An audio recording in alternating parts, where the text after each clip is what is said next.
Opa! E aí, antenado, beleza? Eu sou o David Sharp e você está no episódio 4 do nosso Olha Quem Fala Futebol Raiz, o podcast, o nosso programa de entrevistas que tá de volta, né? Aos pouquinhos a gente vai consolidando, já tivemos aqui o Cícero Melo, o Zico, Marcos Braz e agora, grande honra receber Dorcésio Melo, presidente do Botafogo. E olha, vou falar por minha conta aqui, já falei em off, mas vou falar agora em on, valendo aqui. Na minha opinião, o melhor presidente da história, o mais importante presidente da história do Botafogo. Dorcésio, sei que, né, você vai manter um pouco a humildade, que eu acho que é normal, mas olha só, vou te perguntar já de outra forma. É o mais importante e também, por outro lado, olha que coisa, né, contraditória, o mais importante e o menos importante por também não ter mais essa decisão do futebol, mas foi você que acelerou, que viabilizou esse processo. Seja muito bem-vindo aqui ao Olha Quem Fala, do Antenados na Jogada. Muito obrigado aos ouvintes aí do Antenados na Jogada, é um prazer estar aqui. Bom, isso aí eu não sei se a gente fez coisas importantes na gestão, uma delas sendo a SAF. Então, isso mudou a história do Botafogo, vai mudar a história do Botafogo cada vez mais, consolidar o Botafogo no lugar que ele sempre foi de destaque no futebol nacional. Então, agora com investimentos e uma estrutura sólida, contratações de jogadores. Então, eu acho que isso foi uma virada no Botafogo. Eu sempre digo que sem a SAF, nós estaríamos certamente na Série B esse ano já. Porque o ano passado, que a gente disputou a Série A, a gente não teria conseguido ficar lá pelos recursos que a gente teria disponível para montar um time de futebol. Então, sobre esse aspecto, eu acho que foi muito importante. É uma SAF pioneira, eu sempre digo que foi a primeira, porque a gente ficou ali com o Cruzeiro, mas a gente estava mais preparado, já mais pronto, porque o Cruzeiro não passou por umas outras etapas. E está sendo um sucesso, né? Porque o investidor que comprou, o John Textor, gosta de futebol, entende futebol e se apaixonou pelo Botafogo e pela torcida do Botafogo. Então, tudo isso é muito importante para a gente. Então, sobre esse aspecto, eu acho que foi muito importante, porque muitos presidentes talvez não tenham essa o que eu vou falar, humildade, de perder o prestígio de ser presidente de um clube de futebol, porque é o que move o clube, é o futebol. Perder o poder da caneta, seria. Exatamente. Então, você fica... E muita gente fala isso, que eu sou um dos méritos meus é ter sido humilde a ponto de ceder o futebol. Mas eu já entrei no Botafogo com essa ideia. Eu entrei com a ideia de fazer a SAF. Na minha campanha para a presidência, já falava em SAF o tempo todo. E nem existia a lei ainda da SAF, porque estava no Congresso ainda para ser votado, mas eu já falava numa SA. Exatamente. Eu não falava em SAF, eu falava em Esse SA. termo SAF é um termo novo, né? Eu ouvia muito na época Botafogo SA, Botafogo SA, Botafogo SA. E aí, de repente, não se fala em SA, só se fala em SAF, não só no Botafogo, mas também no Cruzeiro, Vasco agora e vários outros clubes. Bahia, Curitiba vai agora. América Mineiro. Então, e é um passo, para mim, fundamental no futebol brasileiro. Eu acho que os clubes todos, tirando 2 ou 3 aí que tem uma estrutura muito forte, que podem se dar o luxo de não ser SAF, eu acho que todos os clubes vão ter que passar a ser SAF. Não tem jeito. O futebol é um produto muito caro hoje em dia. Então, sem investidor de peso, fica muito difícil. Eu vou fazer um gancho, aproveitar o gancho aqui, já perguntar, pular até um pouco a pauta, mas assim que é bom, né? Sobre o Fluminense. Eu sei que o senhor conhece o Mário Bittencourt, não está lá dentro do Fluminense, não deve ter tantas informações assim, mas o Fluminense consegue se manter sem ver a SAF? É uma grande pergunta, né? Porque você falou em 2 clubes, provavelmente um seria o rival lá do Rubro-Negro, né? Lá o maior rival. Enfim, aí pode ter outro, a gente não sabe, mas... O Fluminense, que está numa fase tão boa, será que aguenta que o Mário Bittencourt... Aliás, estamos esperando o Mário Bittencourt aqui, ó. Há muito tempo ele já prometeu, a gente tem que só a assessoria liberar aqui. Estamos esperando, Mário. Estamos esperando você aqui. Mas o Fluminense consegue sobreviver sem ser SAF, porque o Mário... Eu fui na reeleição dele e a entrevista coletiva dele foi assim, não, porque a gente quer investidor que não mexa no aquilo que o senhor estava falando, né? De não tirar o poder do presidente, da caneta e tudo mais. Era o que ele pretendia. Não sei se é possível isso. Eu acho muito difícil. Porque quem vai botar dinheiro e comprar mais de 50% das ações de um clube e não ter a caneta, não ter o poder? Não existe isso. Mas eu não sei, o Mário está fazendo uma administração muito bacana, muito vendo de fora. Ele contrata, ele tem um time forte, ele é o time da vez, inclusive, né? Só se fala no Fluminense. O melhor futebol do Brasil. E eu acho mesmo. E ele mesmo na estrutura do clube, eu sei, porque eu tenho conhecidos lá dentro, e eu conheço o Mário particularmente, mas eu sei que ele está fazendo um belo trabalho de organização, de governança, compliance, de profissionalização do clube todo. Então, eu acho que ele está fazendo. Mas eu não sei eu não posso dizer que eu não estou lá dentro, não sei se vai aguentar esse ritmo, porque enquanto está vencendo é uma coisa, quando começa a perder que é um problema, né? Exato. E o futebol é de ciclos, né? E muita gente até já fala na questão do time pro ano que vem, né? Porque esse time forte, encaixado do jeito que tá, no ano que vem já deve ser desmontado, porque tem jogadores com uma idade avançada, vários deles, e tem jovens que devem ser vendidos, né? Porque o clube precisa vender. Exatamente. O Fluminense, o Fluminense, tradicionalmente, é um clube... tem uma água especial lá em Xerém, que está sempre revelando jogadores. Xerém na Vila Belmiro também. Vila Belmiro. São dois que são fenômenos. Sim, incrível. Mas ele tem que vender. Porque, aliás, o futebol, de maneira geral, tem que vender jogador. Principalmente o brasileiro, que não está numa fase igual a europeia, por dinheiro.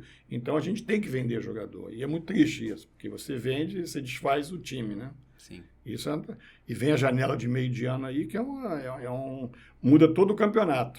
Por isso que o brasileiro de pontos corridos, né, não é tão justo assim, porque começa com um time e aí alguns se enfraquecem e outros se reforçam.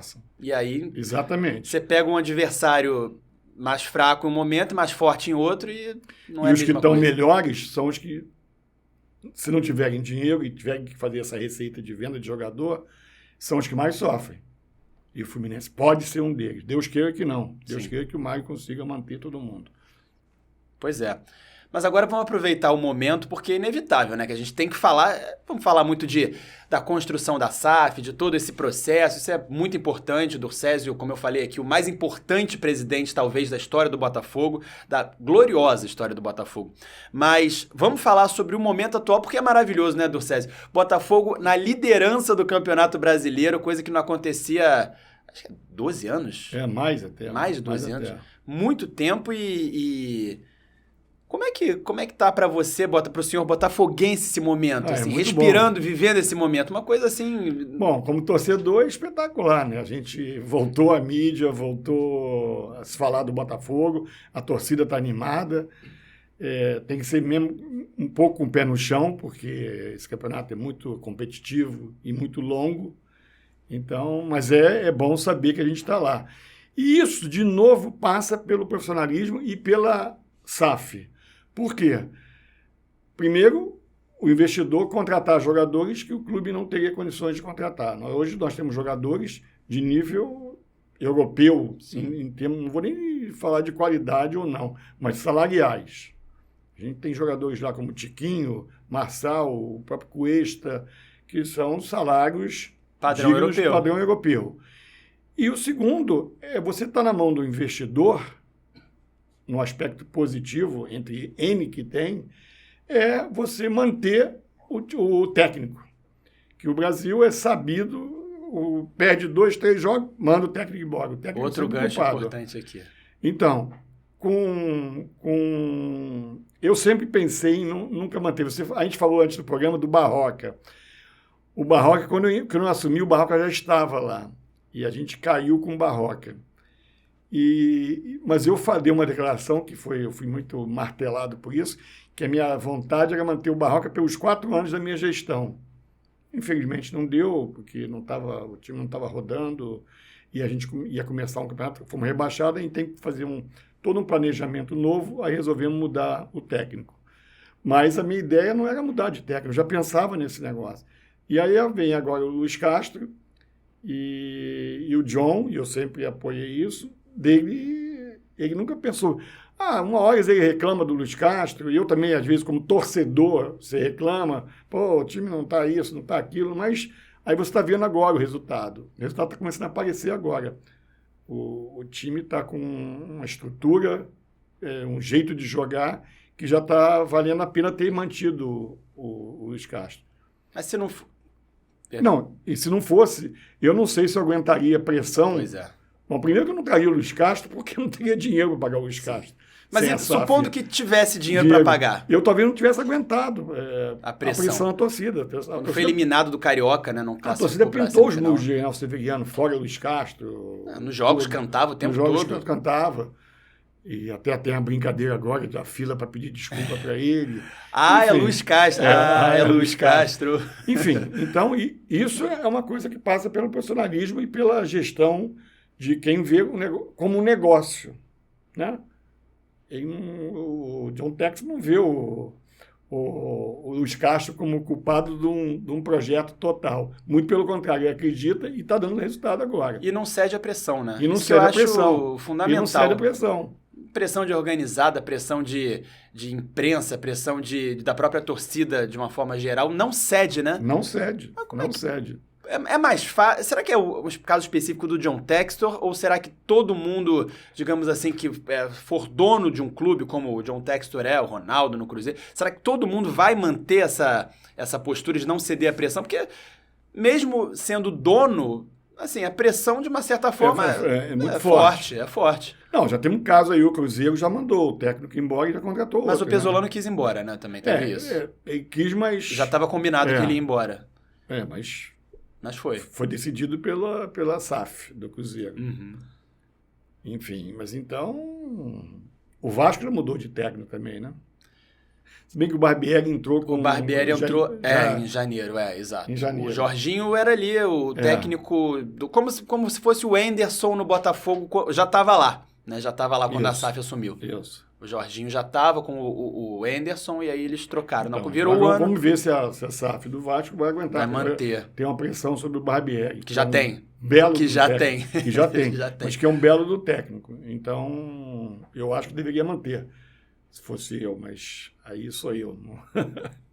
Exato, mas o trabalho do Luiz Castro, assim... A gente pode falar, e é verdade, agora o futebol não tem fórmula mágica, né? Não tem fórmula exata, não tem aquela fórmula que você coloca na prova ali, faz e é aquilo ali. Não é uma ciência exata. Então, o trabalho do Luiz Castro, o senhor mesmo, em algum momento, chegou a uma cornetada, né? Porque o Botafogo vinha com aquele... Botafogo Way, né, que até eu perguntei pro Mazuco agora no sorteio da Copa do Brasil na CBF, e ele explicou, né, que o Botafogo Way não era apenas a forma de jogar dominante do time, mas toda a questão profissional e tudo mais. Eu concordei, é isso mesmo e tal, mas o Botafogo, para quem viu nos primeiros jogos do Campeonato Brasileiro, era um time totalmente o oposto do que o Luiz Castro pregava e do que também o próprio John Textor queria, né? Time dominante, com a bola, que amassasse o adversário, que se impusesse. E aí, mas não estava tendo resultado. No passado teve aquela arrancada fora de casa, que foi a melhor campanha, mas em casa tinha resultados ruins. E esse ano no Carioca não engrenou, realmente. Como é que o senhor viu o trabalho do Luiz Castro? Como é que o senhor explica esse trabalho que era muito criticado, inclusive, pela imprensa, vários comentaristas criticando. Pô, falam de tempo, o Luiz Castro já tá lá, vai fazer um ano, na época, né? Já fez. Vai fazer um ano e não engrena, ele não consegue dar padrão pro time, o time não se acerta, é um time caro, não é um time barato. E, de repente, parece que... Pum! Eu acredito que tem muito essa coisa do... Eu até perguntei isso pra ele na coletiva lá depois do jogo contra o Corinthians, ele não gostou, né? Porque eu perguntei, o senhor tá sorrindo agora, Luiz Castro? O senhor tá, né, com uma cara assim, cara da felicidade, tá tudo dando certo. Tem essas coisas. O Flamengo em 2019, tudo deu certo pro Flamengo naquele momento. Pra chegar onde chegou, foi, né? As coisas deram todas certo. O Flamengo poderia ter se eliminado pro Emelec, né? Passou nos pênaltis e chegou onde chegou com o Jorge Jesus. Jorge Jesus poderia ter sido eliminado ali e já tava sendo cornetado. Botou o Rafinha lá de meia e tudo mais. E agora parece que tá tudo dando certo pro Botafogo do Luiz Castro, né? Os resultados. Porque o Botafogo contra o São Paulo, na minha opinião, não mereceu ganhar. Não. Contra o Flamengo também foi muito... O Flamengo perdeu trocentos gols. E contra o Bahia também não teve aquele domínio. Não, foi até um pouco apertado. Já contra o Atlético e contra o Corinthians foi totalmente diferente. Já foram jogos muito bons. Como é que o senhor vê isso aí, essa transformação? E antes que o senhor, imagino, também cornetava o Luiz Castro e de repente deu tudo certo. Como é que explica isso? Olha só. Eu não tenho mais ingerência do futebol. Claro. Mas eu converso regularmente, às vezes quase que diariamente, com o John Textor. Então, como torcedor, eu cornetei o Luiz Castro, mas nunca falei que ele deveria sair. Eu cornetava, não é possível esse Luiz Castro... Aquelas coisas que o torcedor fala. Da emoção, né? Não é o presidente. É óbvio que eu falo como presidente do clube, mas eu nunca... Primeiro que eu nunca falei em demiti-lo, porque eu acredito no projeto de longo prazo. E eu já conversei com ele várias vezes, eu sei como ele entende de futebol. Então... As coletivas, perdão de interromper, as coletivas dele, né? Ele sempre... maravilhosas coletivas. Eu conversei uma vez num voo inteiro lá de Londres para o Rio com ele, deu uma aula, entende de futebol mesmo. Ele fala com a imprensa assim como poucos técnicos falam, né? Dando detalhes assim, táticos e impressionantes. Ele é uma pessoa maravilhosa. Então, quando eu cornetei, é como torcedor. Falei assim, esse Luiz Castro... Nunca falei de tirar os caras. Esse Luiz Castro é uma porcaria, não sei o quê. Porque você sai de cabeça quente de uma derrota, aí você sai, todo mundo é culpado. E não é só os caras. Falei, esse jogador também não vale nada, ele contratou essa porcaria aqui. E você fala como torcedor, saindo da arquibancada numa derrota. Mas nunca se cogitou dele sair. Quer dizer, algumas horas você fala, vai no John, fala, quem sabe tirar... Mas vou arrumar quem? Vou botar quem? Então, também tem isso. O John chegou já a cogitar o Luiz Castro? Demiti-lo? Não falou. A gente falava de uns papos mais informais, ele falava que não estava vendo ainda um padrão de jogo, como eu também. A minha reclamação é essa, que não vi um padrão de jogo. Mas aí, você queima a língua. Sim. Dá mais tempo pro cara, tá aí o time... com um jeitão de Luiz Castro. Sim, porque aquele jogo contra o Palmeiras, que eu estive lá, inclusive, cobrindo lá em São Paulo, no Allianz, foi 4-0 Palmeiras e o Botafogo não viu a cor da bola. Não viu a cor da bola. E ali, eu entrevistei o Luiz Castro, ele já falou em saída e tudo mais, porque se não der certo eu saio mesmo, eu tenho que sair, o treinador vai embora. E a notícia que, na época, nos pegou até de surpresa, assim, é que o John Textor... Ele teria sido pego de surpresa com essas declarações do Luiz Castro de sair, de não sei o que, me mandar embora. Eu sei que se eu não der certo eu vou embora. Talvez ele tenha falado no calor do momento, mas não sei, né, se teve essa possibilidade assim, não, peraí, será que tem que apostar no Luiz Castro mesmo? A gente já começa aqui a pensar se não? Ou será que... Bom... Ele nunca me externou isso. Porque a notícia que eu lembro é que o Luiz Castro, o John Textor, ficou muito surpreso com essas declarações dele na coletiva. Eu não sei se é verdade. Bom, pode ser. Eu nunca comentei sobre essa coletiva. Mas, para mim, ele nunca falou. Pode ser que ele tenha alguma hora pensado, sabe, será que o problema realmente é o Luiz Castro? Vou trocar o Luiz Castro? Eu não sei te dizer isso. Eu não estou falando que pensou ou não. Aí eu não sei. Pode ser até que ele tenha pensado, como eu, como torcedor, e ele, talvez como investidor, falou assim, eu estou botando dinheiro aqui, estou investindo, e o time não vai. Não decola. E aparentemente, é o técnico, aparentemente, porque não está dando padrão de jogo, aquelas coisas, porque as peças eu dei para ele, na cabeça do Botafogo. Não, e são bons jogadores, né? O Botafogo tem bons jogadores. O Botafogo tem ótimos jogadores. O Botafogo tem 6, 7 jogadores, que eu falo sempre, que... teriam vaga em a maioria dos times aqui. O PR, o Adrielson e o Cuesta e o Marçal, Tietê, Eduardo e Tiquinho.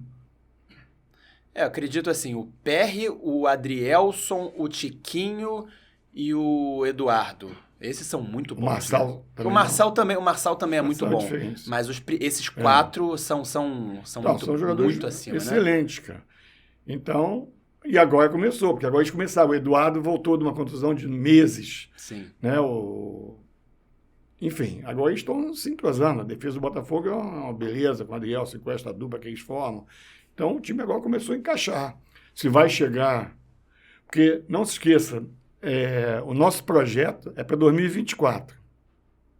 Para começar a pensar Para tudo, em torcida alvinegra, ó. Pensar em título. 24, Libertadores, mas Mundial. Eu acho que vai acontecer, pode acontecer antes. A gente pode beliscar uma Copa do Brasil ou uma Sul-Americana. E talvez o brasileiro, não sei, é mais difícil. Porque ponto de corrida é muito depende de elenco muito forte. Mas... Que também está mostrando o teu Botafogo elenco. Ele troca bastante e mantém o nível. Exatamente. Mas uma Sul-Americana, a própria Copa do Brasil, que é um torneio mata-mata, que você pode ser eliminado na próxima, porque o futebol é isso. Contra o Atlético, a gente vai jogar para pelo menos ganhar de 1-0 para levar para os pênaltis, mas pode ganhar e avançar e já estamos nas quartas. Sim. Aí já está 4 jogos de uma final. Sim, exato. 2 mata-matas, né? Quartas, semi tudo é e possível. a final. 6 jogos do título. E como tem equipes que estão agrupadas, eu acredito, mais fracas do que o Botafogo, você tem uns chaveamentos dessa fase agora das oitavas. Mas aí tem sorteio de novo, né? Tem sorteio de novo, então, mas aí você pode pegar uma dessas equipes. Sim. Que eu considero, o Botafogo pegou um dos mais fortes, né? O Atlético Paranaense é muito forte. Tanto que chegou na final da Libertadores ano passado. Botafogo, Atlético Paranaense e Atlético Mineiro e Corinthians, mas o Corinthians está mal. Está mal. Mas seriam chaveamentos teoricamente mais difíceis do que os outros 5, que tem América Mineiro Internacional, tem Bahia e Santos, Sport São Paulo e Grêmio e Cruzeiro. Sim. Mas o futebol também tem momento, né? Porque aí eu falar o Botafogo hoje é melhor do que essa, mas é hoje. Daqui a 2 semanas pode não ser. Pode estar diferente. Cair, dar uma crise.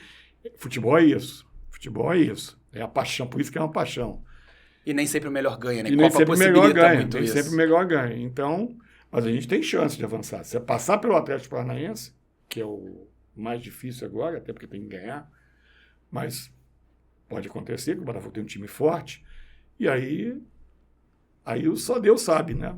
Eu tenho muitos amigos botafoguenses que falam assim, meu sonho é a Sul-Americana. Aliás, um deles, até o Daniel Brownie, colega nosso, e tem até um episódio muito engraçado que um desses amigos botafoguenses, que até participou já do nosso programa de debate lá, de anticlubista, FC, ele conhece o Brownie, né? Resenha de Botafogo e tal.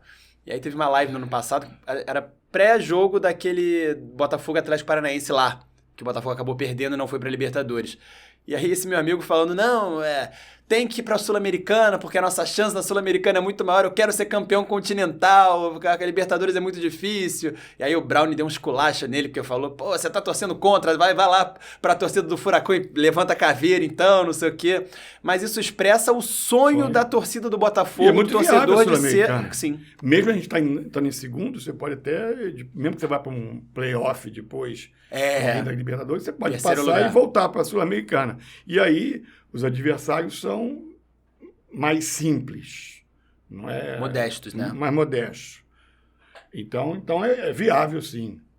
Entendeu? Bom, o tempo vai dizer aí. Mas é um sonho, assim, como eu torcedor? Eu teria um sonho com o... Porque teve a Copa Comembol lá em 93. Porque os outros campeonatos que são mais difíceis, por isso que eu falo em 2024. Por quê? A gente está na primeira leva de contratações da SAF. A SAF tem 1 ano. Sim. É muito pouco tempo. Então, a gente contratou na primeira janela, que é o que dava, e depois contratamos o Forte, que foi na segunda, que é Marçal, Tiquinho... Foi na do meio do ano. Eduardo, meio do ano passado. Sim, do meio do ano passado. E aí o time demora para se adaptar mesmo. E aí a tendência é que num segundo ano, que vai ser o ano que vem, a partir da janela já do final do ano, você possa contratar jogadores para encorpar mais o elenco. Você deixa alguns irem, alguns que não funcionaram, e você traz outros e vai encorpando. Por isso que a gente falava que o projeto é para 2024.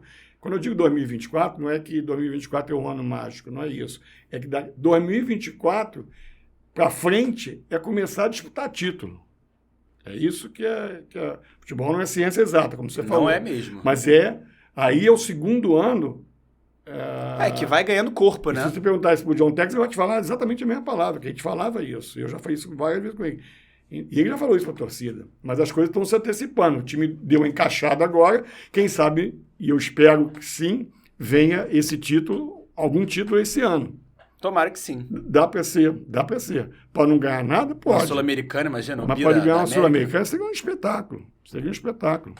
Exato. E, cara, é impressionante esse negócio da comparação, por exemplo, com o Flamengo. Porque, por exemplo, eu sou independente. A gente não trabalha para nenhum clube e cobrindo só um clube. Aí quando eu faço uma correlação com o Flamengo, com qualquer outro, principalmente com o Flamengo como o rival, né? Aí, ainda mais em coletivos perguntando alguma coisa, assim, que coloque a palavra, aí é um horror, todo mundo, eu sou xingado em todas as redes sociais, é uma coisa, assim, absurda. Mas, assim, é uma referência, né? E eu vou citar esse exemplo de 2019, porque em 2018 o Flamengo foi vice-campeão brasileiro, né? E 17 teve lá vice na Copa do Brasil, na Sul-Americana, tava batendo na trave. Em 18 foi vice-campeão brasileiro, e aí chegaram os reforços que fez aquele timaço e fluiu, né? E aí foi o que aconteceu. É uma referência, né? É uma referência. O Flamengo não pode não ser referência, porque é um clube que tem 4 vezes o orçamento do Botafogo, que já é muito maior do que na minha gestão. Do primeiro ano meu, eu tinha menos de 100 milhões de orçamento. Caramba, hoje a gente já está com 250 milhões de orçamento. O Flamengo tem quase 1 bilhão. Tem 1 bilhão. Bateu 1 bilhão e 300, né? Agora a última... É 1 bilhão, 980. No ano passado, não? Bateu... Não, 900 e pouco. O número que eu tenho, né? Pode ser que eu esteja errado. Mas bom, também não interessa. Interessa, claro, que é muito mais do que mais, se é 1 bi ou 200 ou 900. Um pouquinho a mais, um pouquinho a menos, é muita coisa ainda. Muito mais do que a gente, entendeu? Exato. Mas assim, claro que é uma referência, mas a torcida, por ter essa questão clubista toda, acaba não aceitando muito bem isso aí, né? Não quer saber, não quero tirar esse negócio daqui de pé de mim. Mas assim, então o senhor já falou mais ou menos que o objetivo é 2024, para estar mais consolidado. Agora, esse ano, Sul-Americana, agora no Brasileiro, onde é que o senhor acha que dá para chegar assim? Se puder agora assina isso aqui, vai, pré-combinado. Libertadores, com certeza. Libertadores. Então, pelo menos 6º lugar. Pelo menos 6º lugar. Eu acredito nisso. Muito. Se não chegar, melhor. Mas eu tô falando, para ser conservador, eu tô acreditando que a Libertadores a gente vai pegar esse ano. Isso eu não tenho... Como torcedor agora eu tô falando, não tenho dúvidas. Aí, maravilha. Então, a torcida do Botafogo, presidente do Césio Melo tá falando que Libertadores... Não vou botar isso na conta, assim, né? Claro que futebol é totalmente volátil, né? As coisas mudam o tempo todo. Mas assim, até coloquei aqui na pauta. Botafogo, líder do campeonato, o Botafogo ficou fora do Newton Santos com essa implementação aí da grama sintética, né? Desse gramado, tá muito bonito, por sinal, né? Nossa, a bola rola. Eu era contra, sinceramente. Eu era contra porque não gosto dessas coisas tão modernas assim. Na minha opinião, assim, tem que ser grama natural, mas a grama do Newton Santos não era boa, né, cara? E o Luiz Castro reclamava disso, né? Que o gramado tá pior do que nós, não sei o que, ele falava daquele jeito dele hoje, não sei o que. E agora você vê a bola rolando, que é uma maravilha, né, cara? Impressionante. É o gramado sintético mais moderno do Brasil. A tecnologia holandesa, se não me engano, que vem com cortiça. Diminui Estive lá, foi onde nos apresentamos. Diminui o número de contusões, as chances de contusão. Pode acontecer, mas diminui. O gramado é um espetáculo. Se você anda no gramado, quem andava antes, como eu andava, e agora anda, e eu não sou um jogador de futebol. Mas você vê macio, um espetáculo. E a bola rola bonita mesmo. Lá na tribuna, a gente vendo jogos lá, acompanhando, lá da imprensa, é impressionante mesmo como é que tá rolando bonito mesmo a bola no gramado. Agora, por que não tá lotando o Newton Santos? Essa é a grande questão, porque ficou fora do Newton Santos do Botafogo, o time, durante uns 3 meses para colocar o gramado. Mais de 3 meses, se não me engano, né? Voltou uns 4 meses, né? Voltou no começo, foi no primeiro jogo do Brasileiro. Então, mas aí o gramado parou. O estádio parou para troca do gramado, foi depois do primeiro jogo do Carioca, jogo com um time bem alternativo, né? Com um time B, C e tal. Então, praticamente não teve Newton Santos esse ano. Vamos dizer assim, não teve nessa temporada. E aí, primeiro jogo, vamos dizer, da temporada no Newton Santos, estreia do Brasileiro, 10 mil pessoas. E aí depois se não me engano, contra o Atlético Mineiro, 18 mil. Aí contra o Corinthians, 22 mil. Porque o estádio dá para 45 mil, cara. Como é que não... Não lota. Isso que eu perguntei pro Luiz Castro isso, e ele fez aquele discurso, não sei se você acompanhou essa resposta dele, foi uma das últimas da coletiva contra o Corinthians. O torcedor faz o que quer, não posso obrigar o torcedor a vir, tem os seus motivos. Ele deu um discurso até bem forte quanto a isso, mas não falou muito, né? Falou muito, mas não explicou. Eu não tenho essa resposta.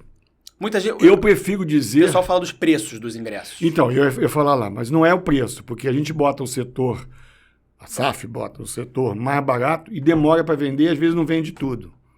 E aí depois que ela abre um outro setor com preço mais alto.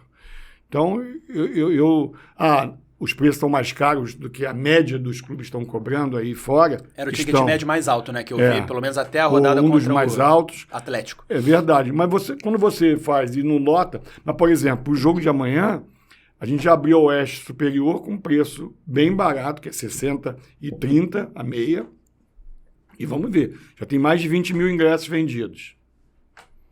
Então, e não vai dividir meio a meio, né? O Fluminense vai ficar ali com exatamente. a Sul, não é isso? Isso. Como os setores visitantes normalmente. Então, eu costumo dizer que é um negócio que se eu não fosse presidente, me incomodaria muito ir como torcedor de arquibancada, que eu sempre fui. Chegar no Newton Santos é um inferno. É muito ruim. Pra gente da imprensa, poxa, tem vezes que eu demoro, assim, ainda mais jogos durante a semana, né? Ainda mais jogos que tem um público maior, colocam ali, cara, aquela rua Piauí totalmente abarrotada, parada. Às vezes você chega ali na rua Piauí em 15 minutos aqui da Zona Sul, da Zona Sul aqui do Rio de Janeiro, e quando chega na rua Piauí ali naquele afunilamento ali, né? Cara, aí sei lá, meia hora, 40 minutos, 1 hora para conseguir acessar o portão lá do estádio. Eu sou um privilegiado, porque como eu estou trabalhando dedicado totalmente ao Botafogo, eu tenho meus negócios, mas que eu toco virtualmente, né? Nesse momento. Então eu posso me dar o luxo de ir mais cedo. Então todo jogo que tem... Porque esse problema maior é no dia de semana, porque combina com as pessoas saindo do trabalho. Sim. Então o engarrafamento fica muito ruim. Então eu me dou o luxo, mas é um sacrifício, mas para mim é festa, porque eu vou para lá, tenho resenha, tenho papo. Eu saio cedo. Eu saio 2, 3 horas da tarde de General Severiano. Botafogo e Corinthians foi assim. De General Severiano, eu saio 2, 3 horas da tarde, o jogo é às 9, e eu fico lá. Eu almoço lá, perto, e fico lá. Mas eu posso fazer isso, mas nem todo mundo pode, porque as pessoas têm que trabalhar e saem do trabalho 5, 6 horas da tarde para ir para lá. Aí sofrem mesmo. Então, eu não sei se isso é o principal, talvez seja, porque você bota, por exemplo, o Maracanã, que tem um acesso muito fácil, mais central e mais de transporte mesmo. O metrô chega até lá. O metrô e o trem, né? Então, é mais fácil para um Fluminense botar 40 mil pessoas contra o Cuiabá, como botou, acho que foi 40 mil, se não me engano, e a gente para botar. Então, eu prefiro pensar que é isso. Mas já está melhorando, porque as pessoas estão vendo o trabalho bom, o torcedor, e já está começando aí. Você vê, agora já vai começar 20 mil. Mas eu entendo o que você está falando, porque já deveria estar assim há 2 rodadas, eu diria. Porque eu não vou nem falar nas primeiras, porque a primeira tinha aquela incrédulos, era o jogo contra São Paulo, aí o segundo jogo foi fora. O terceiro foi contra o Flamengo, aí não foi em casa. Foi no Maracanã com 10%, que aí, eu acho horrível. Horrível. E aí os outros 2, que foram lá, que foram Atlético e Corinthians, né? Que a gente jogou, já teve um público melhor, mas 18 e 22. Mas quando você pega os times que estão liderando aí de ranking de ranking de público, a gente está lá em 10º, não sei o que.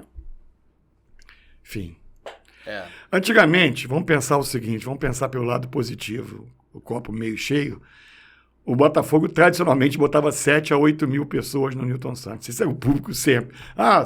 Vamos ver, hoje é 7.800, hoje é 7.200.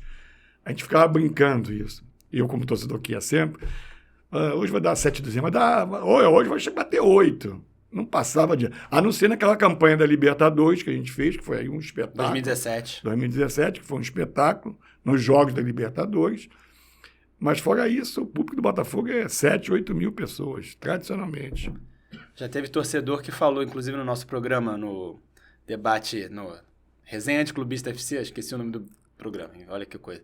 O torcedor do Botafogo que participou, né, que participa lá o debatedor, o anticlubista botafoguense falou, não, mas tem que botar uns jogos no Maracanã pra aí mostrar a força da torcida do Botafogo, que aí no Maracanã a galera vai mais e tudo mais. Mas isso já tem a briga com o Vasco. Imagina o Botafogo também não tem condição, né? Inviável. E o nosso estádio, agora é a nossa casa, cara. Com o nosso campo agora, com o nosso campo gramado. Cheirando ali a carro novo, vai virar o Sapão. É isso aí. Vai virar o Sapão. Já ganhamos 3. 3 jogos lá, 4 jogos lá, 5. 5. Ganhamos 4 e empatamos 1. Contra a LDU a gente empatou, mas ganhamos lá do César Valerro e ganhamos do São Paulo, do Corinthians e do Atlético. Então, estamos invictos. Só time gigante. Só time gigante. Exato. Entendeu? Então, não. Esse ano vai ser nosso alçapão. E tem essa proposta, pelo que o senhor sabe aí, pela SAF do John Textor e tal, de ampliar o Newton Santos, porque eu vi até com esse imbróglio de Flamengo, Maracanã, Fluminense, Vasco, Estado, Tribunal de Contas do Estado, essa coisa toda que tá bombando ainda, agora caiu um pouco, né? Mas toda hora isso volta, que tem que voltar mesmo, tem que ser discutido.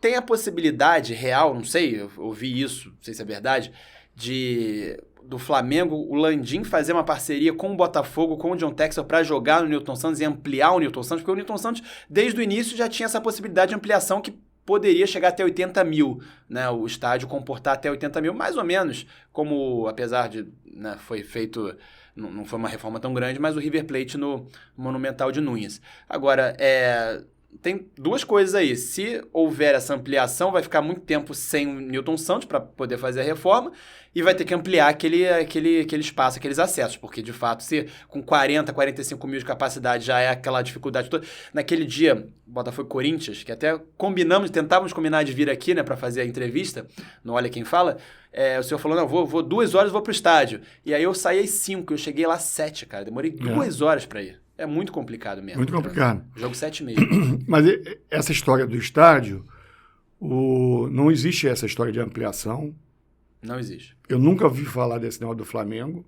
Eu desconheço. Se o Textor está falando com o Landim, eu não estou sabendo.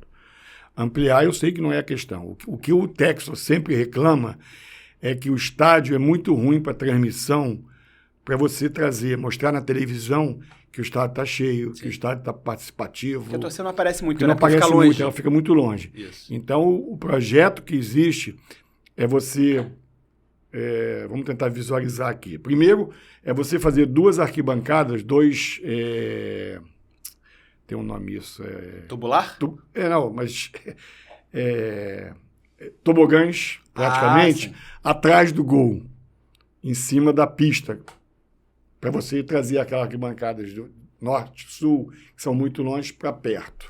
O Júlio Graco disse isso, que a Norte vem sempre estando fechada, né? E tem esse negócio de botar paridade nos preços do setor visitante com o setor norte, né, que o sul é visitante. Ele falou, cara, com esses preços e com o setor, é muito ruim, a visão é muito longe, não, mesmo assim, mesmo que abrir, não vai lotar. E até porque é baixo, então ali tem que ser o ingresso popular mesmo, mas isso é outra história. Então, o que existe é um projeto de fazer isso e, nas laterais, você sair com uma nova arquibancada que vai acabar no campo, a 2 metros do campo. Seria muito interessante. Aí você mata a atual oeste inferior e leste inferior. E aí a oeste inferior e a leste inferior passam a ser esse novo... a nova arquibancada por cima da que tem e por cima da pista. Então, imagina saindo do nível do camarote de imprensa, inclusive, você sai aquele meio, né, você sai com uma nova arquibancada que vai acabar lá depois da pista, quase no gramado. Como todos os estádios da Premier League. Sim, Como é o Itaquerão, né, que é o estádio ali. Então, é isso que é uma obsessão do John Textor. Mas aí seria uma ampliação, né? Não necessariamente. Não aumentaria? Não, aumentaria um pouco. Aumentaria um pouco, mas você perde também no fundo da sul e da norte, porque você vai fazer um tobogã menor aqui. Não aumenta muito, não. E aí o entorno, ele discute isso, essa questão do entorno, do acesso, porque de fato é complicado mesmo, né? O acesso isso não tem que fazer. Não tem que fazer, não né? tem que fazer. Teria que desapropriar casas. Na verdade, a gente tem um sistema de trem que tem a estação, Sim. eu já chamo de Newton Santos. Estação Newton Santos. Que sai na boca. Na ali, boca. Né? Exato. Então, é porque as pessoas, a maioria, tem muita gente do Botafogo que quer ir de carro. Aí é complicado. É muito complicado. Fica esse inferno de trânsito. Exato. Agora, então, essa parceria com o Flamengo, ninguém... Eu desconheço. Eu não vou dizer que... o que eu não sei, eu não posso afirmar. Então, como eu não sei, nunca me falaram disso. Eu eu desconheço. Mas, então, essa ampliação, o senhor é a favor? Porque na Olimpíada teve a ampliação atrás, nos setores norte e sul, né? Isso, mas então, eram temporárias. Eram temporárias, tubulares, como eu falei aqui. Então não tem nada a ver, não seria nada daquele tipo ali, né? Que ampliou para 60 mil até, eu acho. Foi para 60 mil. 60 mil. Não, a gente bota 20 mil, vai botar estádio para 60 mil para quê? Para dar mais manutenção, custar mais dinheiro ainda. Não faz sentido mesmo, concordo com o senhor. Agora, vamos lá, voltando aqui para a parte mais importante, quer dizer, não, tudo é importante, lógico, mas assim, a parte que o Durcésio foi protagonista, que é essa virada de chave, né, do Botafogo. O senhor assumiu numa fase terrível, né, terrível. O senhor assumiu, foi eleito, acho que se não me engano, novembro, não é isso? 2020? Novembro de 2020, assumi dia 2 de janeiro de 21. Ainda, com o negócio da pandemia, ainda o campeonato rolando. Isso. E foi o campeonato que o Botafogo teve a sua pior pontuação na história, pelo menos nessa história dos pontos corridos com 20 clubes. Aliás, é o clube campeão brasileiro com a pior pontuação na história, né? Essa do Botafogo de 2020. E, assim, vou ser sincero, tem muitos amigos botafoguenses que o Botafogo vai acabar... até provocação dos rivais também, né? Vai virar o Nova América, vai acabar... Vai virar o Campo Grande, essa coisa toda. Não tinha nada de SAF ainda, não tinha nada de John Textor, nada. E como é que o senhor recebeu esse momento? Caiu na cadeira de presidente lá, né, sucedendo lá o Mufarrege. Com uma situação dessa, ainda com o campeonato em curso, foi uma coisa assim, imagino que desesperadora, né? Não sei, talvez um cavalo de Troia, um presente de grego, alguma coisa do tipo. Seria isso? Foi isso? Não, foi muito difícil. Foi muito difícil o primeiro ano. Porque no primeiro ano eu estava envolvido com futebol ainda e foi muito difícil. A gente não tinha dinheiro, penhoras, e era um problema. Mas a gente conseguiu, a primeira coisa que a gente conseguiu foi manter os salários em dia. A gente não atrasou salários no primeiro ano. Mesmo com esses recursos muito diminutos, a gente conseguiu...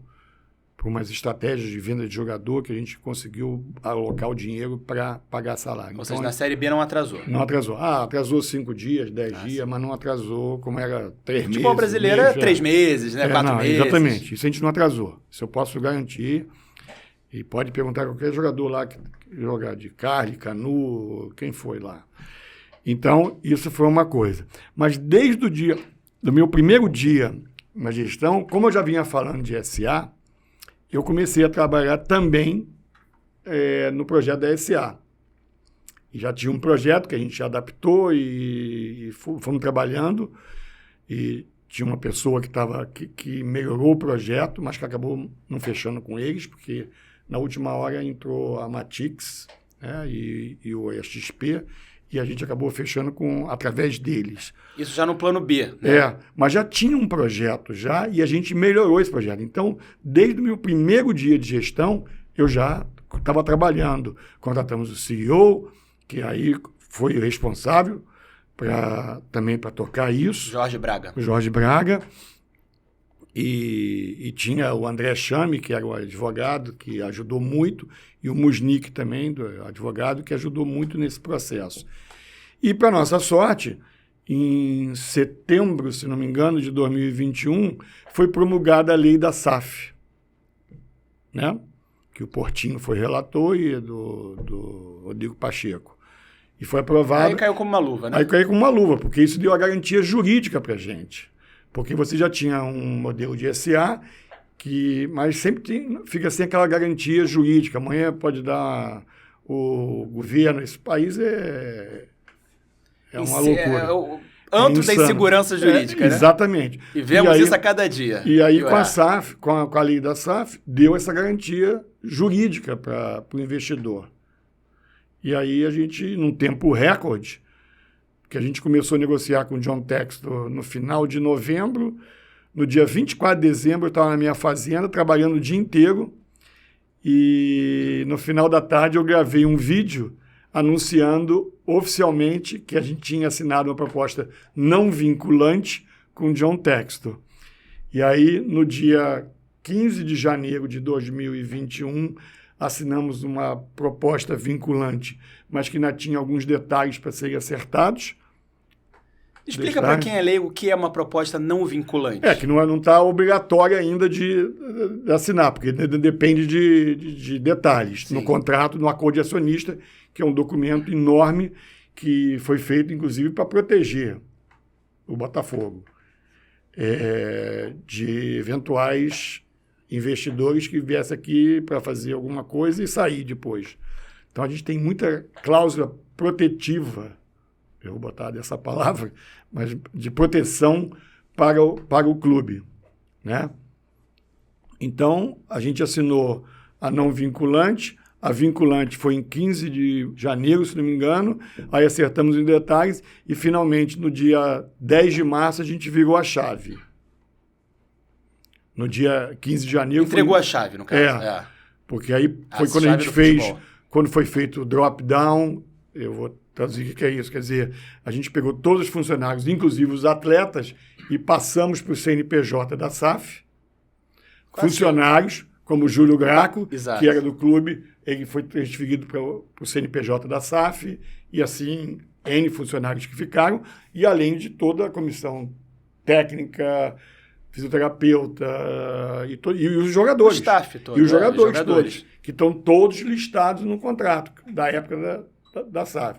Então, lá fala de todos os jogadores da base, o ano de nascimento, né, o contrato vai até quando, tem tudo isso.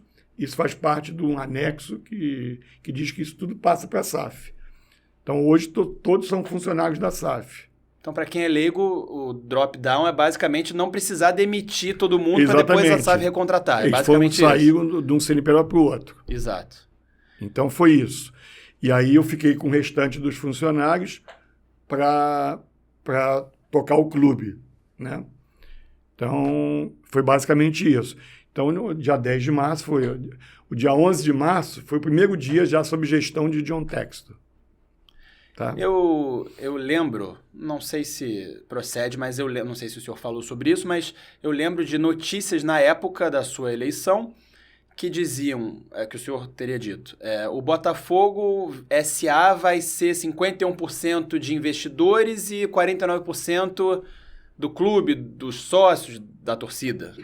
E isso acabou não se concretizando, né? O John Textor foi com 90%. Porque a lei da SAF fala que é 90%. Quer dizer, fala que é até 90%, porque o Vasco vendeu 70%. O importante na lei da SAF é que o clube tem que ficar com 10%. Isso é inegociável.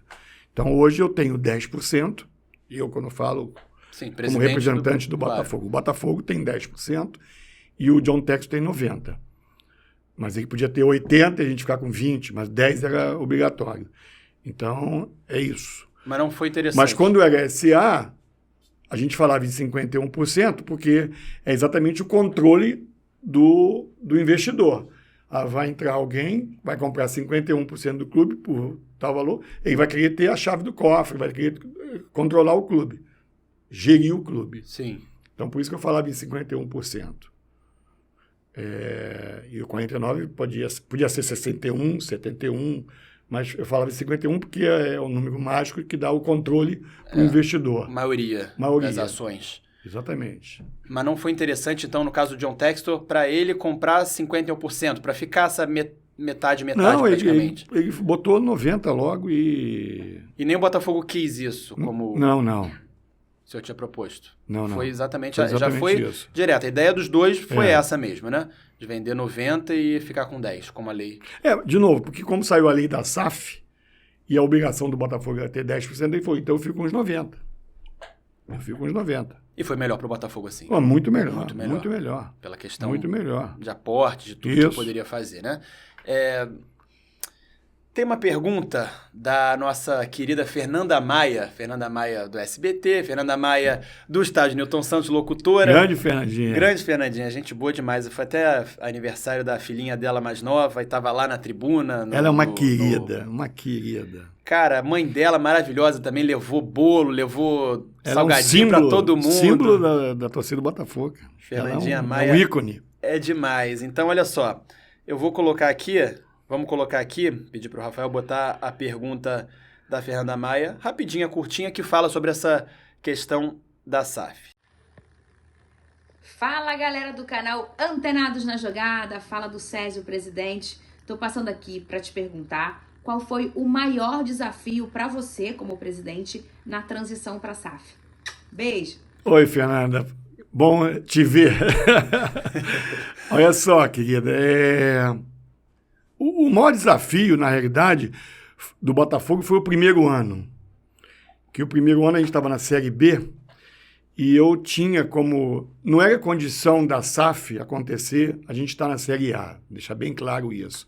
Mas, obviamente, que o valor de venda fica muito melhor se você estiver na Série A. Então, esse foi um desafio, tentar fazer com que o clube, com um orçamento muito minguado, subisse para a Série A, que a gente subiu e nós fomos campeão da Série B, foi uma campanha maravilhosa. Maravilhosa, inesperada. Né? Com um orçamento de 2 milhões e pouco. O Vasco não subiu, olha que coisa, né? E o Vasco tinha um orçamento maior do que a gente. Não, e o Vasco se dizia o melhor time da Série B e tudo mais. Então, esse foi um desafio. E o segundo desafio era a falta de recursos. Porque era muita penhora. Todo dia batia alguém para penhorar alguma coisa.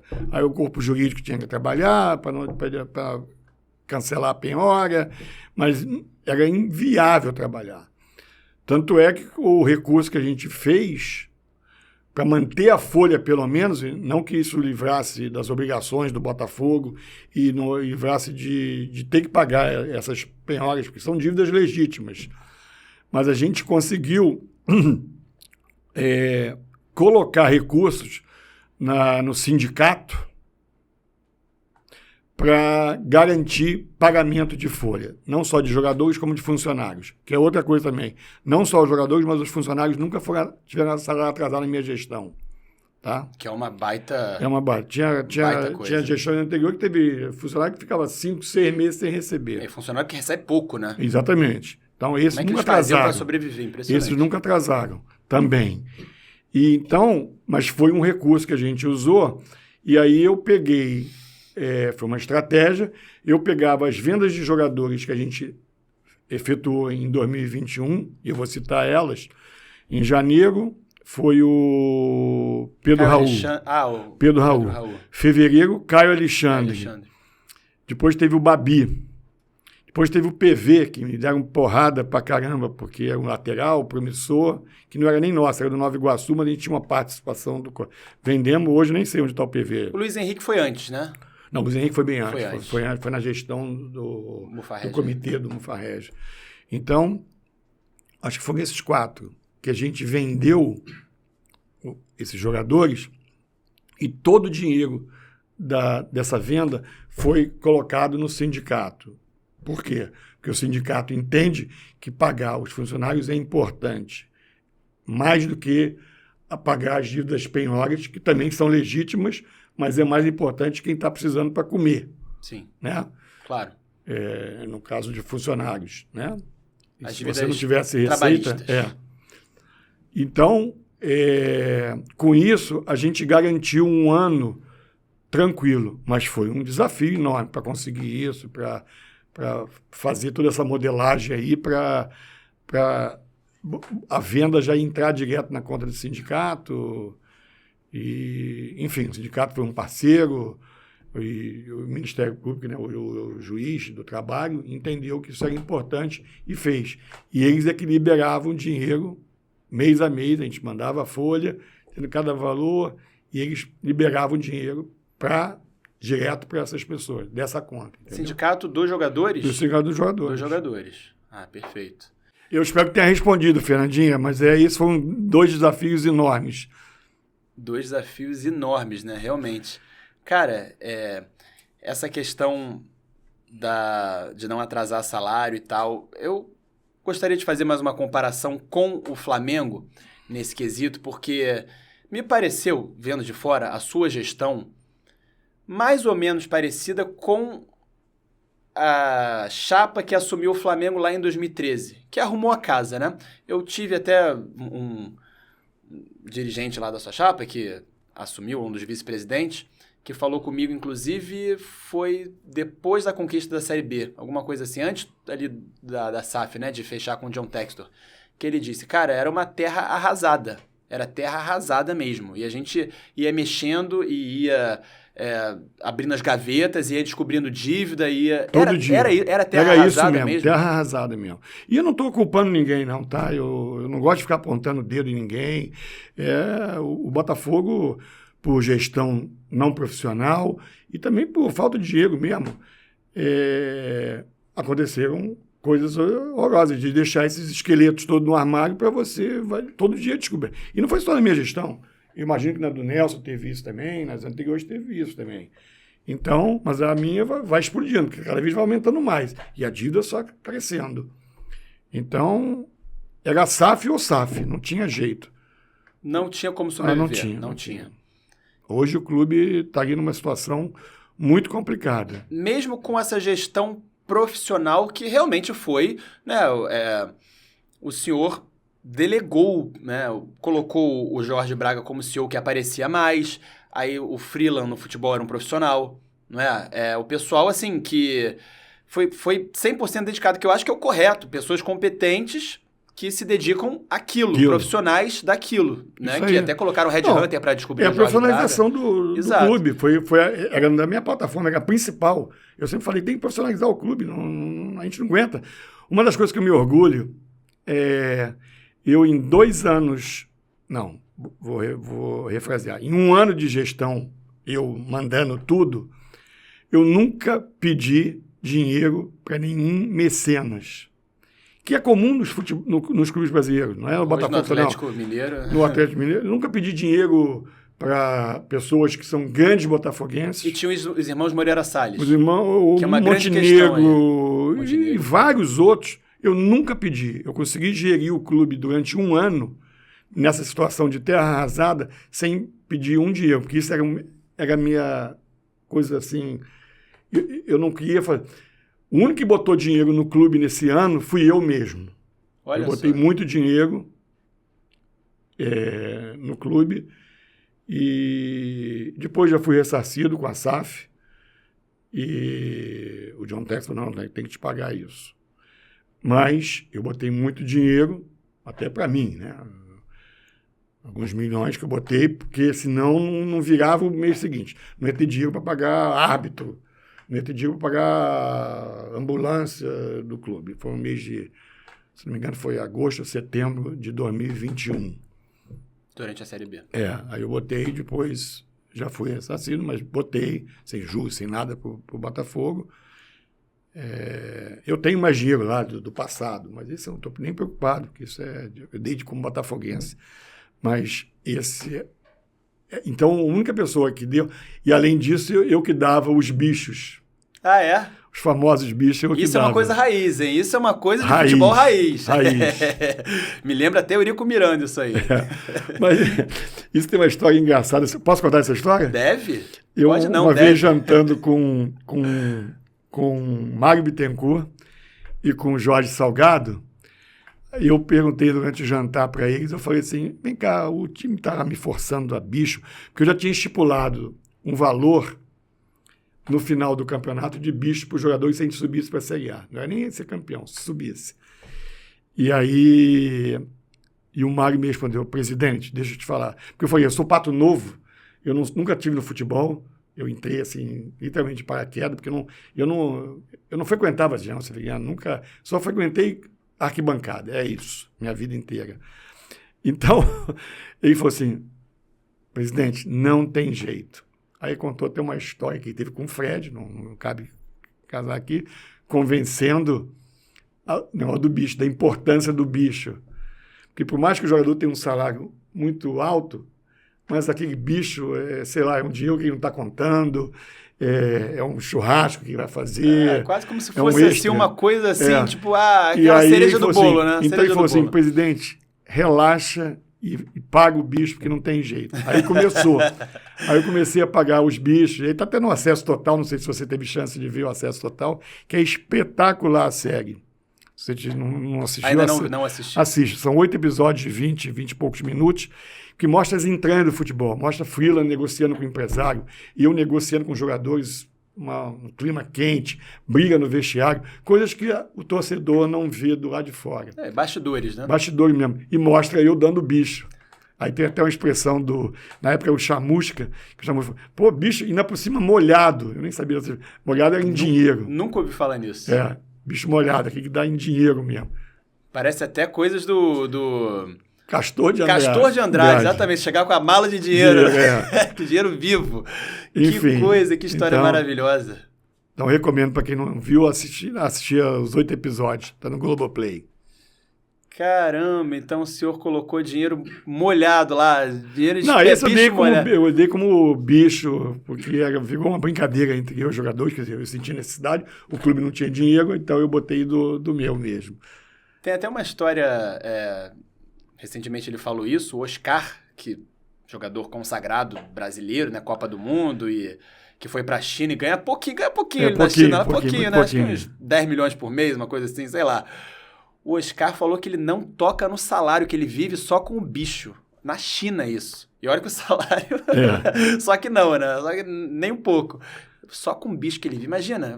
Na Europa vai fazer uma fortuna de bilhão daqui a pouco. Não pensa que não tem. Na Europa tem.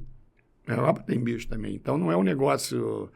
É um outro... Não é usado o termo bicho, né? É lógico, Mas tem prêmio por vitória, tem tudo isso. Que não tem nada demais, né? Não tem nada demais. Agora, com essa gestão profissional, e aí eu pergunto até na questão hipotética nos dois sentidos, né? Essa, acredito que não, é mais fácil. Se ficasse nessa gestão profissional que o senhor implementou quando assumiu, contratando Jorge Braga e todos os profissionais que o senhor contratou, não teria jeito, precisaria ainda da SAF, né? Não teria como sobreviver. Eu acho que sim. Não teria como sobreviver, porque ficaria ainda muito apertado, né? Porque a gente não conseguiu aumentar muito a receita. Aumentamos. Óbvio que quando você passa para a Série A, aumenta bastante. Você aumenta bilheteria, que não é o forte de uma receita, mas você aumenta a cota de televisão. A cota de televisão, que passa de 8 milhões, que foi na Série B, para 70, Sim. No caso do Botafogo. Sim. E você aumenta a chance de patrocínio de camisa, que você tinha um na Série B e passa a ter um outro potencial na Série A. Divulgação então, de posição aumenta. de marca. Mas também os salários aumentam a barbaridade. Quando você é clube da Série A, você vai negociar com um jogador, até porque o jogador é de outro nível também. Sim, exatamente. De outro nível. Não é o mesmo jogador, né? Como o Luiz Castro falava isso, né? Jogadores então, de Série B, jogadores de Série A. Óbvio que você tem jogadores de Série B que podem jogar na Série A. Claro. Não estou dizendo que... Mas, por exemplo, o Chay foi muito bom na Série B e vários outros, Oyama, né? Vários jogadores não serviram na Série A, já não tiveram o mesmo nível, né? Isso. Então, e foi muito importante, eu devo muito a eles, tá? Tanto o Chay como o Oyama. Diego Gonçalves. Não, todos eles. Eu tenho uma dívida de gratidão com eles para o resto da vida. Eles se dedicaram. Correram bastante, né? Foram espetaculares. Tem uns que são queridos meus até hoje, tipo o Canu, que eu adoro, o próprio Carly. Enfim, mas você passa para um outro nível de salários. Então, eu não sei se eu conseguiria manter. Entendeu? Até porque, no primeiro ano, parte da minha cota de TV já tinha sido antecipada por gestão anterior. Isso é comum. Então, quando eu falo de 70 milhões, não seria 70 milhões, seria 30, sei lá, não sei quanto seria. Como é que eu mantenho um time em Série A com, vamos dizer, um orçamento de 100 milhões, 100 e poucos milhões? Não tem a menor condição. Não tem a menor condição, não tem. Hoje não... Entendeu? Então... Ainda mais tratando de um clube grande, né? Exatamente. Rio de Janeiro, é muito complicado, né? Você pode pensar, o Cuiabá pode sobreviver, mas agora o Botafogo não pode, né? Não tem isso, não tem como. Exatamente. Agora, se fosse feito o que o senhor fez antes, talvez não precisasse da SAF, né? Talvez não com essa emergência toda que precisou, né? Esse planejamento. Porque a gente fala aqui do exemplo do Flamengo, até pode falar de Bandeira de Melo, aquela chapa azul, aquele grupo. Agora, o senhor fez um trabalho que eu... Minha opinião, isso aí eu que tô falando. Talvez até mais relevante do que esse grupo do Flamengo, porque o Flamengo tem um potencial muito grande de torcida, de arrecadação e tudo. E o senhor colocou profissionais, inclusive, capacitados no futebol, que deram resultado no futebol. O Flamengo ficou tropicando aí no futebol com Bandeira de Melo. E com o Landim, campeão de tudo, mas assim, você vê que de 2 anos pra cá, por mais que não passado pegada, mas tá muito assim na tentativa e erro, né? Tá meio aos trancos e barrancos. E o Flamengo, com o orçamento que tem, ano passado, pelo balanço, a gente viu, o Flamengo tem essa transparência, né? Acho que foram quase 800 milhões só de gastos com o futebol, só com o futebol profissional, 800 milhões, olha isso, é maior do que todos os orçamentos de clubes da Série A, se não o Palmeiras só. Não, é maior do que o Palmeiras. Talvez até maior que o Palmeiras. Então, cara... É muito mais fácil, né? Digamos assim. É muito mais fácil você com certeza. Né, errar e tudo mais. E o senhor teve um Permite trabalho... eles errarem pra caramba. Bastante. Como erraram muito em contratações recentes, né? De técnicos e jogadores. E jogadores caros que não... Vamos falar agora, recente, Cebolinha, Marinho, vários... Vidal que não estão... São contratações caras que não estão dando resultado. Exato. Mas eles podem errar. Se não acertar, Exato, e agora já tem uma projeção, né? Agora traz o cara lá dos Estados Unidos por 10 milhões, aí quer trazer o cara do De La Cruz, do River, por 12, porque é coisa assim que com dinheiro fica tudo muito mais fácil. Muito mais fácil. Muito mais fácil. Então, 10 de euros, né? 9 milhões de euros, 12 milhões de euros, é tudo euro, né? Não é nada de real, não. Agora, então o senhor acha que com esse trabalho muito bom que foi feito, inclusive no futebol, que foi pontual ali, assim, e preciso, né, de profissionais no futebol, que o Freeland fez um grande trabalho, o Jorge Braga fez um grande trabalho, e todos que estiveram envolvidos, se fosse feito antes, se fosse feito, digamos assim, 3 anos antes, na época lá da Libertadores, começasse ali, será que o Botafogo já não estaria um pouco mais com a corda, não estaria tanto no pescoço assim?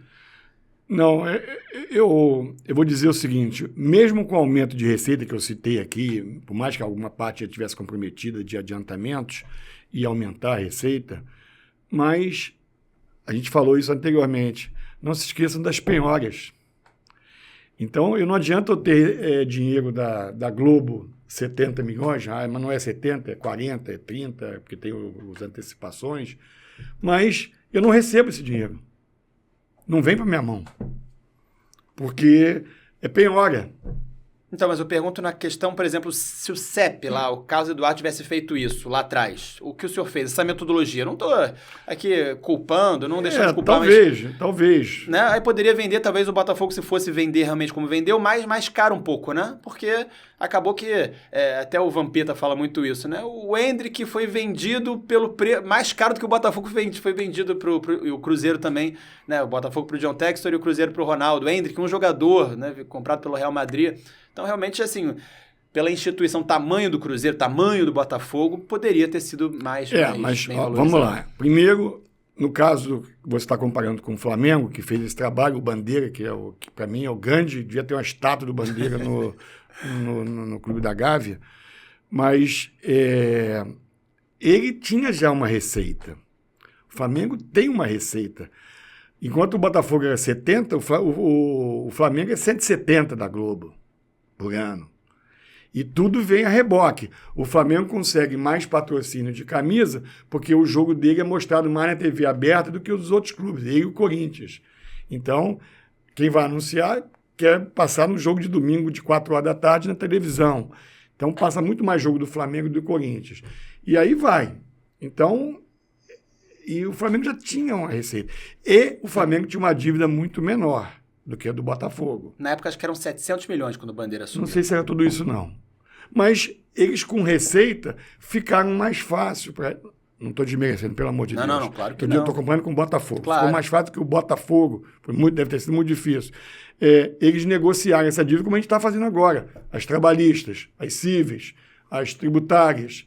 Então, porque você tem um recurso entrando. Entendeu? É só você acertar isso aí.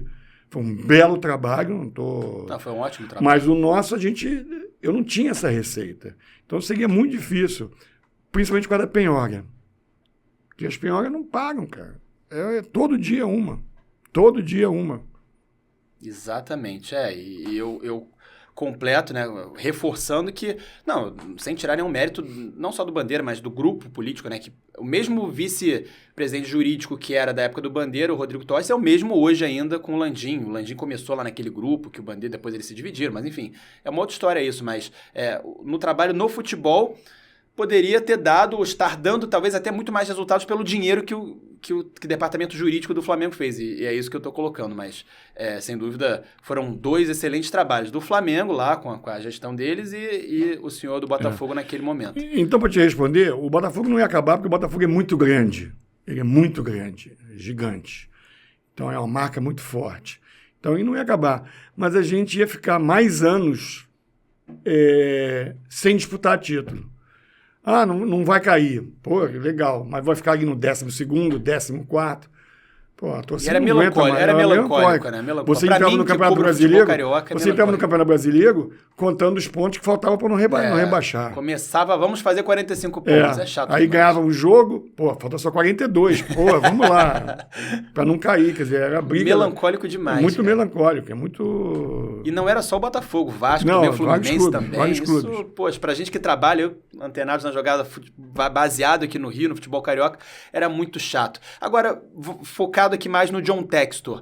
John Textor comprou o Lyon durante já com o Botafogo sendo dono do Botafogo, da SAF do Botafogo, e teve a questão do Jefinho, o John Textor também, que é dono do Molenbeek, se não me engano, na Bélgica, né?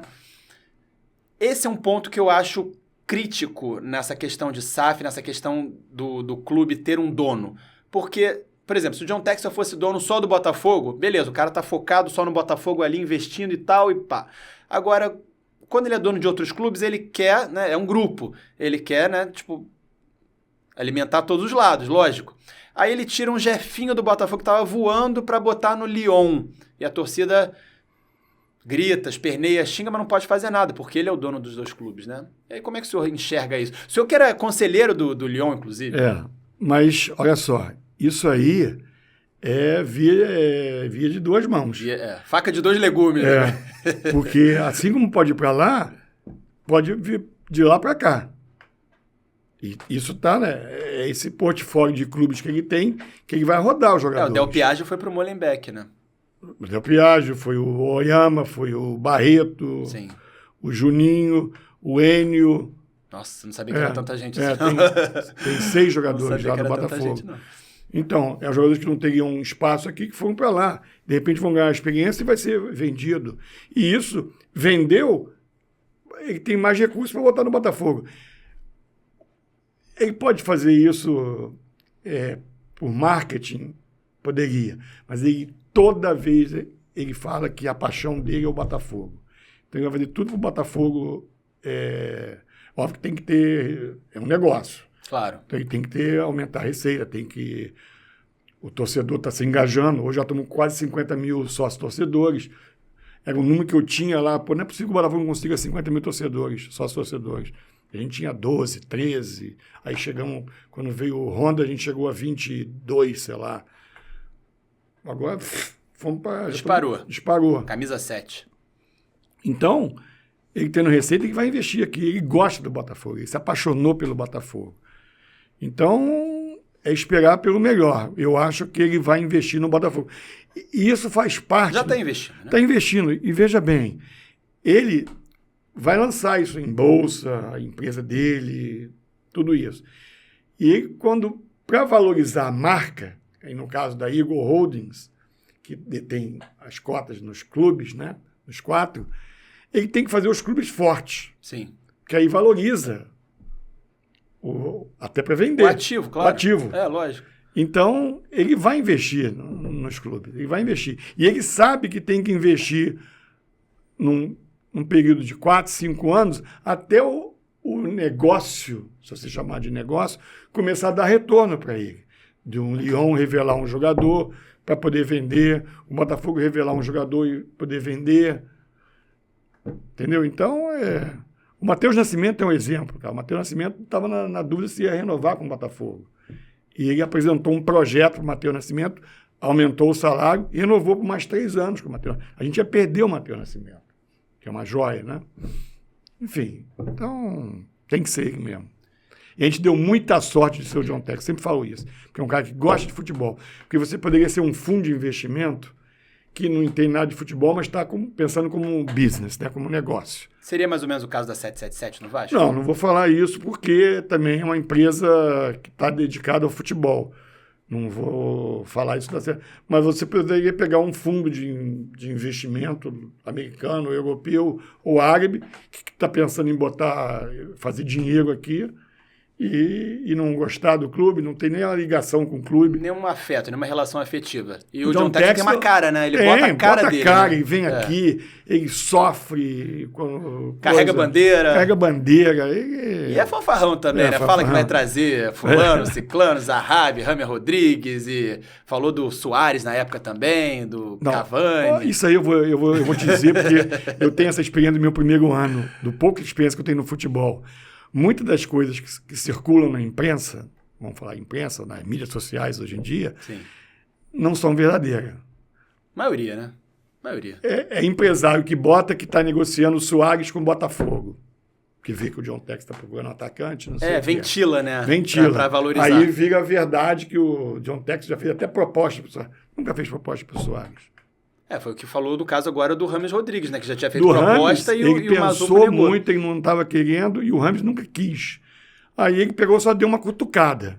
Vamos ver se ele tem vontade. Aí fez uma oferta de um salário muito abaixo do que ele ganhava, para ver se ele queria mesmo, para abrir negociação. Mas logo de cara foi descartado e vida que segue. Entendi. Então, assim, de uma forma geral, não te preocupa essa questão do John Textor ter outros clubes e tal, não ter esse foco único e exclusivo no Botafogo? Não te preocupa isso? Não.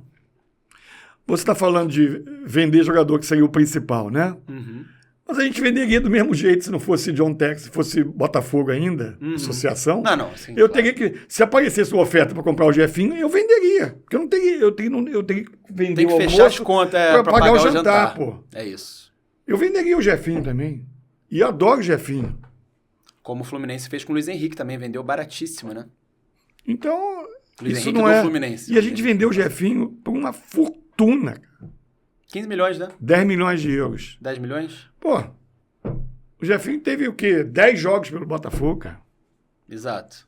Despontou muito bem, mas talvez não era o principal, tendo o Tiquinho, tendo o próprio Eduardo, né? Jogadores mais experientes e que vem jogando bola o Tiquinho, cara. Impressionante. Esse cara Tá melhor que o Pedro hoje. Eu vi que o senhor falou que o John Textor fez uma proposta pelo Pedro. Queria comprar o Pedro, mas na minha frente. Era pro Crystal Palace ou era pro Botafogo? Pro Botafogo. Pro Botafogo, porque o que eu sabia era pro Crystal Palace. Era pro Botafogo, então, no ano passado. Foi o ano passado, E hoje o Tiquinho talvez esteja jogando mais que o Pedro. Hoje eu mais acho. Velho, ele é um jogador mais completo. Mais móvel, apesar de ser mais velho. Eu sou fã do Pedro, então não posso nem falar, mas o Tiquinho é certamente um dos 3 maiores atacantes do Brasil hoje em dia. Sem dúvida. Eu não tenho dúvida. Porque ele tem, não só é goleador, mas ele sai da área, ele faz o pivô. Ele é um espetáculo. Espetáculo. Que achado. E eu passei vexame com o Tiquinho, né? Eu também. Porque o John Textor, eu também não conhecia. Quando ventilou o Tiquinho, eu liguei para ele, John Textor, Tiquinho? Quem é Tiquinho? Que presidente, nome? Presidente, se você não conhece o Tiquinho, você não conhece futebol. Falei, então tá bom, então eu não conheço futebol. Aí o Tiquinho viu, aí o quê? Volta e meia e me sacaneia ainda por causa disso. Presidente, você não entende futebol. Então, se ele for... Vai falar isso pra mim também, porque eu não conhecia o Tiquinho Soares. A Muita maioria, gente conhecia. A maioria não conhecia. Não conhecia. Eu sei que ele foi bem no Porto, mas, assim, não acompanho futebol português direito, então realmente não conhecia. Mas que jogador, realmente, que descoberta, né? Que descoberta. 32 anos, impressionante. Vamos falar aqui agora... antes, só para concluir essa questão de John Textor, será que ele vai aprender a falar português, hein? Tá todo mundo querendo saber isso aí. Não sei.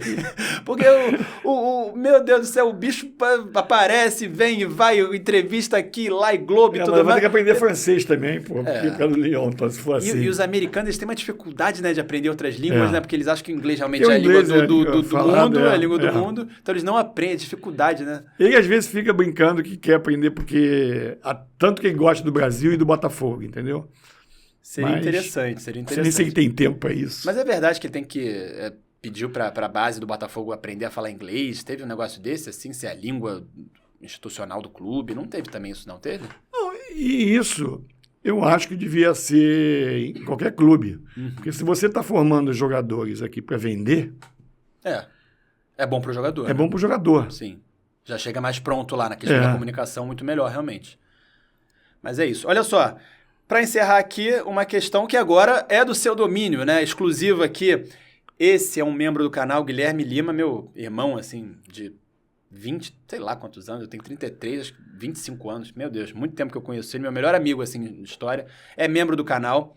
A gente coloca aqui pergunta de membros também. E ele fez essa pergunta. Cara, um dos maiores, talvez o maior botafoguense que eu conheço. Assim, impressionante. Esse é amor incondicional. Botafogo 2020 lá, pior campanha, ele tava indo no jogo. Eu falei, mas que cara masoquista, cara. Meu Deus, como é que consegue? Eu ficava assim mal, sabe? Me sentia mal por ele, mas ele ia. Não sei como. Enfim, ele fez essa pergunta aqui pro senhor. Ó. Fala, Dorcésio, beleza? Aqui é o Guilherme. Prazer falar com o senhor. A minha pergunta é sobre os esportes olímpicos. Se tem alguma chance da gente voltar a praticar principalmente basquete e vôlei? Faço essa pergunta porque eu fui, né, agora não tem mais, mas fui um frequentador assíduo de General Severiano e a todo jogo de basquete, vôlei, principalmente de basquete, vendo aquele timaço com Jamal, Cauê, Lucas Mariano, etc. Então a minha pergunta é essa, se tem alguma chance da gente voltar a reviver aqueles tempos de basquete e vôlei principalmente. Abraços. Valeu. Ele é impressionante, porque às vezes eu falava com ele, e aí, tá onde, não sei o que e tal, ele, tô aqui em General Severiano vendo vôlei feminino, meu Deus do céu, esse é terrível, esse é Botafogo até o último fio de cabelo, da unha do pé até o último fio de cabelo. Ô Guilherme, olha só, eu tenho só boas notícias para você. Opa! Bom, primeiro, o nosso basquete já está forte. Nós temos o 3x3, que é um esporte olímpico agora.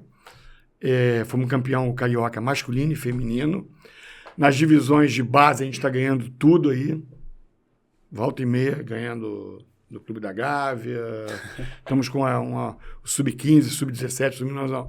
E agora nós estamos finalizando a volta ao NBB esse ano ainda. Então, a notícia fresquinha para você. Estamos finalizando um patrocínio, juntamente com um projeto incentivado, para montar um time. Obviamente, no primeiro ano não vai ser um time com muito recurso para disputar, mas quem sabe chegar a um playoff, quem sabe. Mas aí no segundo ano voltar. E o vôlei, eu já estou começando um projeto. Mais notícias ou para por aí? Não, essa eu não posso dar ainda porque tá... Mas eu tenho um grande jogador botafoguense que quer encerrar a carreira no Botafogo. Olha que legal. Então, ele pode ficar sossegado. Não, a minha vida é esporte olímpico, Guilherme. Olha só, a gente já colocou o judô. Você imaginaria, a gente está judô, estamos disputando aí torneio. A gente temos futebol de praia, obviamente, fut-7. Tem o remo. Tem o remo, que foi campeão, e agora eu tenho muita esperança que vai ser bicampeão carioca esse ano. E a única que não tem ainda é o vôlei, mas a gente vai, até o ano que vem, vamos ter uma equipe de vôlei também de nível. Mas eu tenho até limitação de espaço no clube. Porque eu estou reformando agora o ginásio lá de General Severiano para botar mais 260 lugares. Então, para confirmar na da NBB, porque eu tenho que ter no mínimo 1.000 lugares para poder jogar no ginásio. Reformamos o ginásio agora todinho, tá uma beleza o ginásio. Que legal, hein? Beleza, o piso novinho, só pintado de preto os garrafões, e aí é aquele madeira envernizada. Ficou pronto hoje, inclusive. Opa! Ficou pronto no hoje. No dia da gravação. Não é ao vivo, mas... Domingo já vamos jogar lá, nas divisões Sub-15, Sub-17, Sub-19, já tem jogos do campeonato, acho que é carioca. Então... E agora a gente vai fazer essa etapa. Estamos reformando o vestiário de visitante e vamos fazer mais 260 lugares para poder sediar jogos da NBB quando a gente voltar. Espetacular. Só então esse ano inteiro a gente vai estar na NBB já. Maravilha. Então respondido aí com louvor, né? Com todos os... Todo o requinte que ele gostaria, eu acho que foi respondido aqui em primeira mão no Olha Quem Fala Futebol Raiz. Dorcésio, considerações finais, um recado à torcida do Botafogo nessa câmera aqui. E, assim, eu quero, porque assim, o botafoguense costuma ser mais pessimista do que deveria. Imagino, assim, eu, né? Vendo de fora, assim, vendo como jornalista, analisando friamente, imparcialmente. Muito. Eu vejo o botafoguense muito... não vai dar nada, não sei o que e tal. Acreditando, um recado otimista na ponta dos cascos naquela câmera para a torcida alvinegra. Olha só, a mensagem é de otimismo. O time está aí, vocês estão vendo, estamos tendo resultados. E por que não pensar o melhor? Porque, apesar que eu falei no começo do projeto ser mais para 2024, o mais ambicioso, a partir de 2024. Não é em 2024. É a partir de 2024 começar a disputar títulos, mas eu acho que esse ano a gente pode, sim, beliscar um campeonato. Até antecipando esse projeto. Então, é pedir para a torcida ir ao jogo, prestigiar o time, não vaiar, porque não adianta vaiar depois do jogo, cobrar. Mas eu estou muito otimista. Eu sou um otimista por natureza. Minha vida inteira foi sempre com otimismo. Nos negócios todos que eu entrei, eu sempre pensava que ia dar certo. Alguns não deram certo, vários deram certo. Então, eu sou otimista. E no Botafogo eu sempre fui muito otimista. Todo mundo falava isso. O Frilo falava isso, Jorge Braga, na época, falava isso, que eu era muito otimista. Você nunca pensa que vai dar errado. Eu falei, não vai dar. E eu estou muito animado com esse time. O time é bom. O time é muito bom. Então, tem condições de brigar assim. Talvez não vai aguentar o Campeonato Brasileiro inteiro, porque é um campeonato muito longo, que você vai ter altos e baixos, e tem times que flutuam menos, porque já estão há mais tempo. Né? Não preciso falar os nomes desses clubes, mas tudo é possível. Tudo é possível. Né? Vamos ver. Então, a mensagem é de otimismo mesmo. Venha com a gente, porque acreditem no projeto. Que tem aquela faixa, acreditem no projeto. Então, eu acredito muito no projeto. Tá? Maravilha.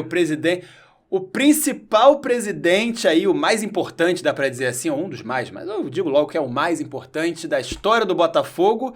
E também o menos importante, olha só, né? Que coisa antitética, que antítese, né? Porque é o cara que fez a transição para chegar onde está agora, só um começo desse projeto, mas também, né, ele entregou as chaves e agora está cuidando dos esportes olímpicos. Dorcésio, muito obrigado. Obrigado, foi um prazer estar aqui. Foi um papo bom demais. Todo meu. Pô, isso me deixa mais feliz ainda. Maravilha. Prazer, maravilhosa. Então essa foi a resenha, o episódio número 4 aqui no nosso Olha Quem Fala Futebol Raiz. Muito obrigado, se inscreva no canal e a próxima. Voltaremos mais vezes, hein? Porque isso aqui realmente... Dorcésio vai voltar mais vezes também, né, Dorcésio? Ó, já tô cobrando aqui, antes de pedir já tô cobrando. E voltaremos mais vezes com Antenados na Jogada aqui no Olha Quem Fala no Antenados na Jogada, porque esse projeto aqui não pode parar, eu sei que você curte. Valeu, tamo junto. Antenados na Jogada, torcemos sem parar.